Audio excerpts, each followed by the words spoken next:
हवामान विभागानं यंदा सरासरीपेक्षा चांगला पाऊस होणार असल्याचा अंदाज व्यक्त केलाय। त्यामुळे संभाव्य पूरस्थितीचा सामना करण्यासाठी आपत्ती व्यवस्थापन यंत्रणा सतर्क आहे। 2019 मध्ये पूरस्थिती निर्माण झाल्यानंतर उशिरा एनडीआरएफचं पथक जिल्ह्यात दाखल झालं होतं। हा अनुभव लक्षात घेऊन यावर्षी 15 जूनलाच एनडीआरएफचं एक पथक जिल्ह्यात दाखल झालंय। पूरस्थिती निर्माण झालीच तर त्याचा सामना करण्यासाठी जिल्हा प्रशासनानं एनडीआरएफकडे आणखी एका पथकाची मागणी केली आहे। संभाव्य पूरबाधित गावाला पुराचा वेढा पडल्यास त्या ठिकाणी अन्नधान्याची कमतरता निर्माण होऊ नये याची देखील खबरदारी घेण्यात आली आहे।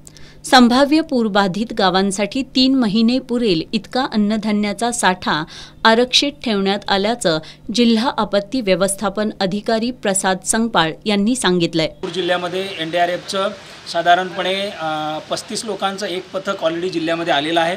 आपण जादाच्या एका पथकाची खबरदारी म्हणून आगाऊ मागणी केलेली आहे। या व्यतिरिक्त जिल्ह्यामध्ये आपत्ती व्यवस्थापनात काम करणाऱ्या 1500 पेक्षाही जास्त स्वयंसेवकांची फौज तैनात आहे। जिल्हा प्रशासनाकडे पुरेशा संख्येने सर्व साधनसामुग्री उपलब्ध आहे।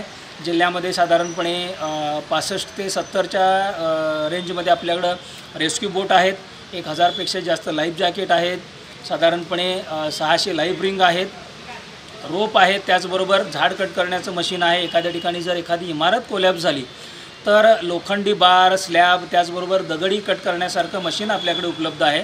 अशी अद्ययावत साधनसामुग्री आपल्याकडे जिल्हा प्रशासनाकडे उपलब्ध आहे। दरम्यान जिल्ह्यातील भूस्खलनाचा धोका असलेल्या गावांमधील लोकांचं सुरक्षित स्थळी पुनर्वसन करण्यासंदर्भात यापूर्वी सूचना करण्यात आली असून सध्या पावसाची परिस्थिती बघून त्या ठिकाणच्या लोकांच्या स्थलांतरणासाठी स्थानिक यंत्रणांना सूचना दिल्याचंही संगपाळ यांनी सांगितलंय। रस्ता दुबंगला, रस्ता खचला, डोंगर खचला, काही ठिकाणी शेत जमिनीला भेगा पडल्या, अशा विविध प्रकारच्या गोष्टी जिल्ह्यामध्ये घडलेल्या होत्या।